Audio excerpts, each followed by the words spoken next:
May had some huge vintage football card sales on eBay. The top selling card sold for over $40,000. It's an iconic rookie that you know in a PSA 10. Included in this month was a 1962 Fleer set break with lots of 9s and 10s. And because of that, the cheapest card in this top 30 list this month is at $1,800.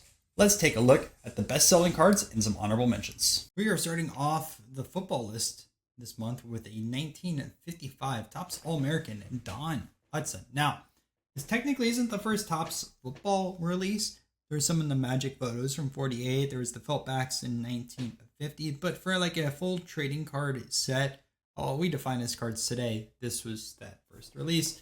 And we have an 8.5, one more popular cards in the set.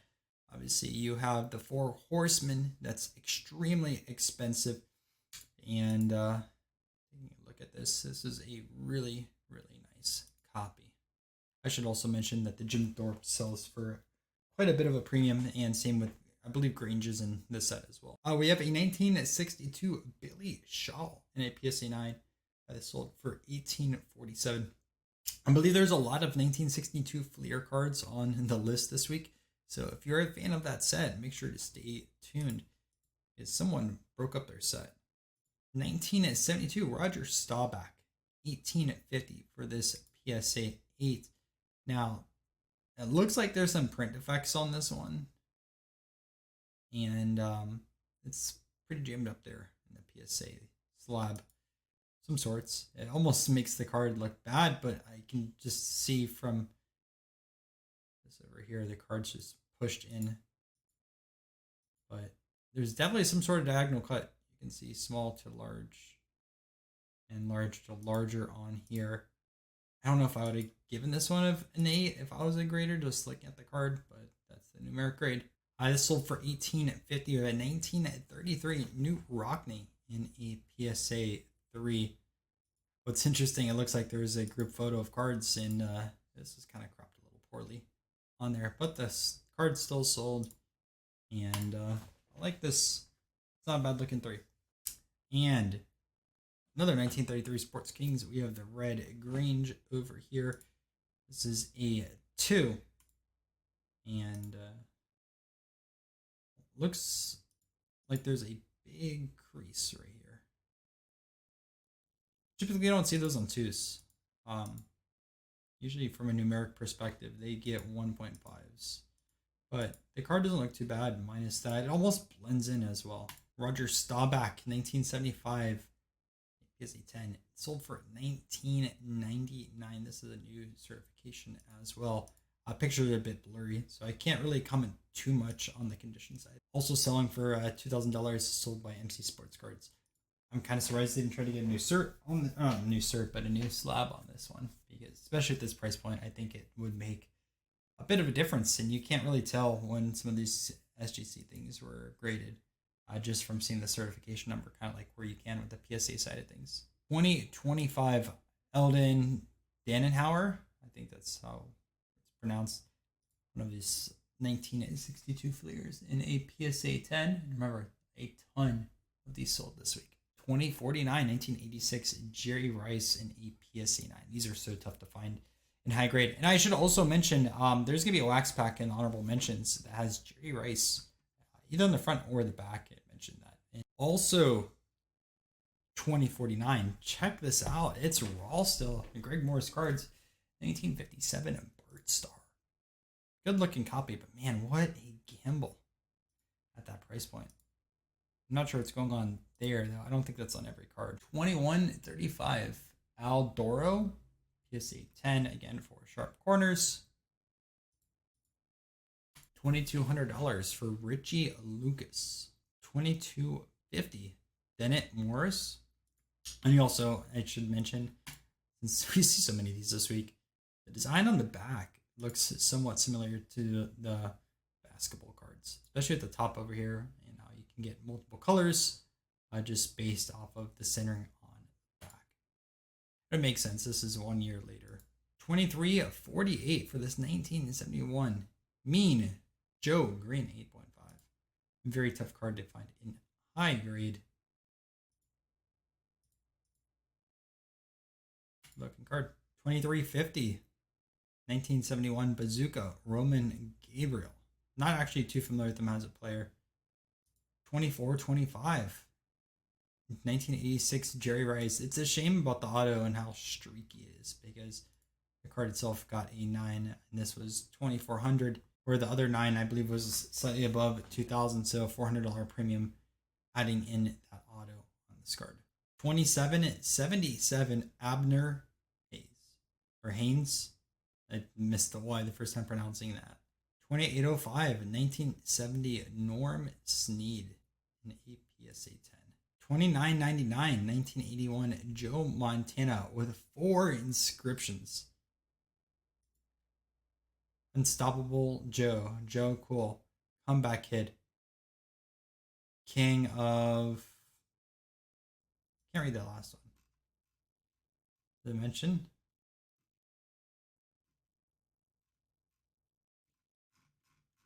Does not, unfortunately. I can't read that last one.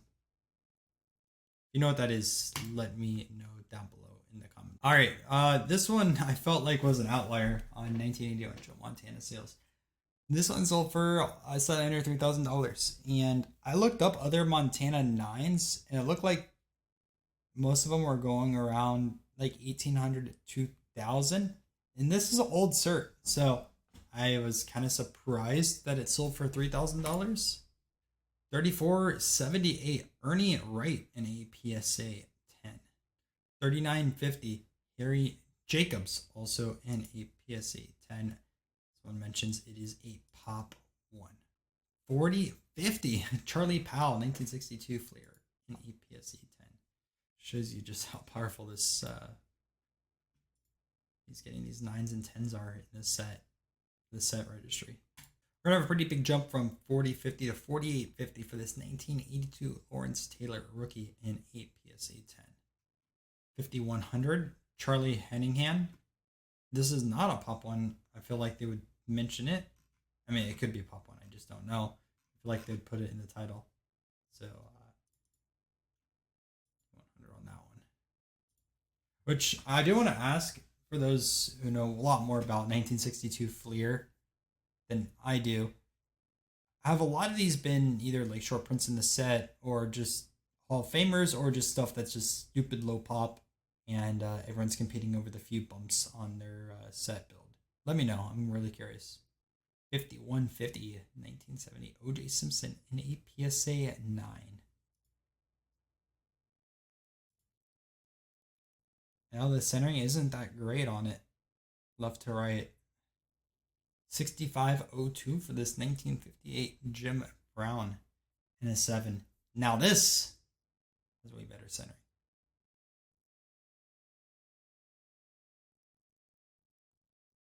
Way better. 7069 for this 1957 Bart Starr. This is awesome. 6th grade and an autograph of a 9.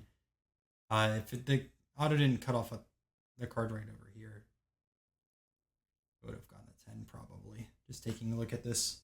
$36,401 for this 1965 Joe Namath in a PSA 8. Massive sale. And it shows you how popular Broadway Joe is in this 1965 set. All right, 1976 Walter Payton in a 10 sold for $41,100. But there is a caveat on this one.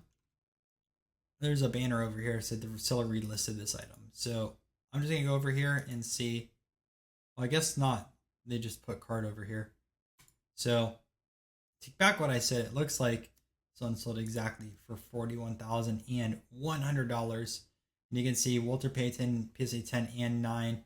Joe Montana rookie, PSA 9 auctions. Steve's PSA graded cards. So with that out of the way, let's jump into some of the honorable mentions. $5,000 of this 1950 Bowman complete set. These cards look pretty nice too. And you have a lot of big names in this 1950 Bowman. And just like Marion Motley and Joe Perry, not the Aerosmith guitarist. And then you have Otto Graham, and I believe Y.A. Tittle is also in here. You have that Sammy Baugh, not a rookie by any means, but it still sells pretty well. Where is the probably missing it. There it is. Oh, it looks like there's some staining or something like that on the back. And like, look at the quality on these. Most of these look like anywhere from 3 to 5-ish. Something you have to do the math on if this was a great buy or not.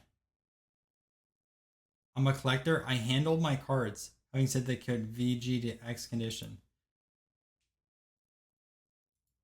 Oh man, this is interesting.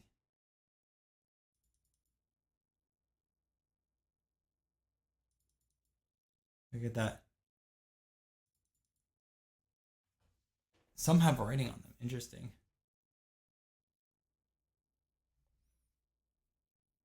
On a rare collection and complete set of NFL cards from 71 years ago.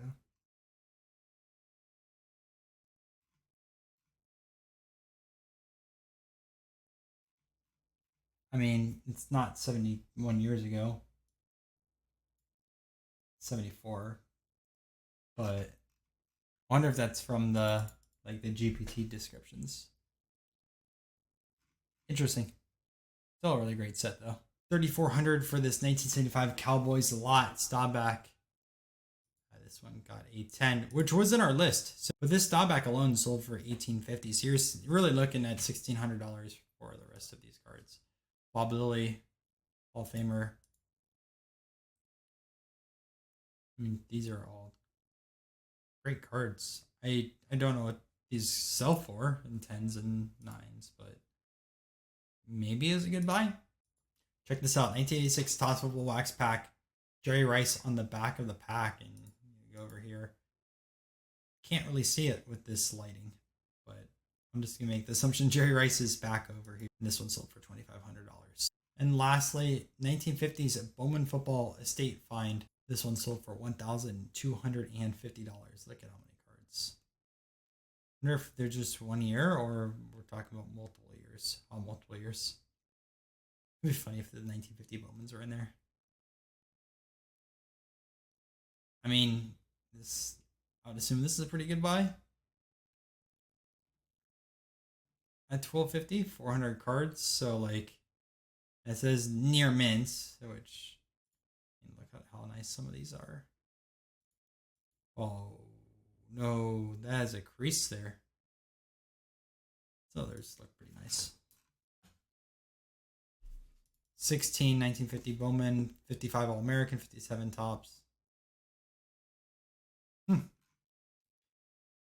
I wish it had an outline of like the bigger cards that were in this lot. I'm sure you could technically just look at all these and make some notes. But either way, I had to share this one with you guys.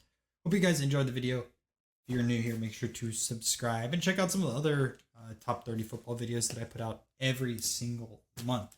And I also cover other categories too. So if you collect more than just football cards, make sure to check out those videos. All right, see you in the next one.